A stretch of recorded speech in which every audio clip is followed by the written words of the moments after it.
My name is Saba Ahmed. I'm a law student at American University.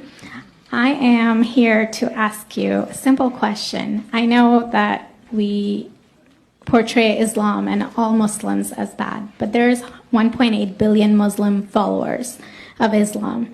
We have 8 million plus Muslim Americans in this country, and I don't see them represented here. But my question is, how can we fight an ideological war with weapons? How can we ever end this war? The jihadist ideology that you talk about, it's an ideology. How can you ever win this thing if you don't address it ideologically? Great question. I am so glad you're here, and I am so glad you brought that up because it gives us an opportunity to answer.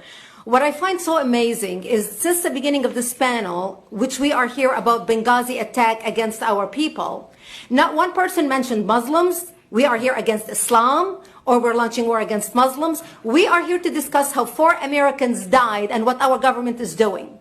We were not here to bash Muslims. You were the one who brought up the issue about most Muslims, not us. And since you brought it up, allow me to elaborate with my answer. There are 1.2 billion Muslims in the world today. Of course, not all of them are radicals. The majority of them are peaceful people. The radicals are estimated to be between 15 to 25%, according to all intelligence services around the world. That leaves 75% of them peaceful people.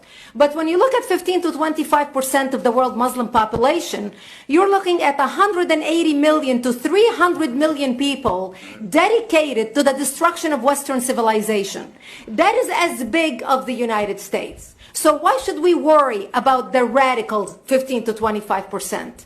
Because it is the radicals that kill. Because it is the radicals that behead and massacre. When you look throughout history, when you look at all the lessons of history, most Germans were peaceful. Yet the Nazis drove the agenda. And as a result, 60 million people died.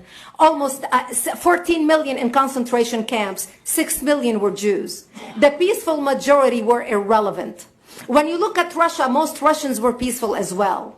Yet the Russians were able to kill 20 million people. The peaceful majority were irrelevant. When you look at China, for example, most Chinese were peaceful as well.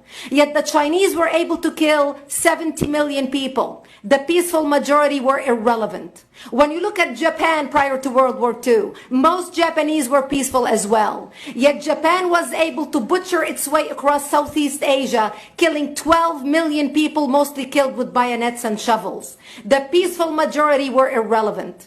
On September 11th in the United States, we had 2.3 million Arab Muslims living in the United States.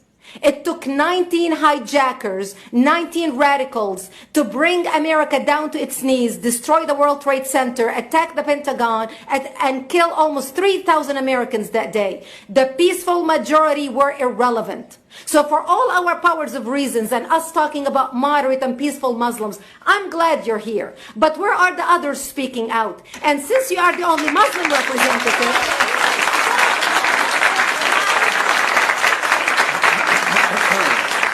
and since you're the only Muslim representative in here, you took the limelight instead of speaking about why our government, and I assume, are you an American? You're an American citizen. So as an American citizen, you sat in this room and instead of standing up and saying a question or asking something about our 4 Americans that died and what our government is doing to correct the problem, you stood there to make a point about peaceful, moderate Muslims. I wish you brought 10 with you to question about how we can hold our government responsible. It is time we take political correctness and throw it in the garbage where it belongs and stop calling it fair.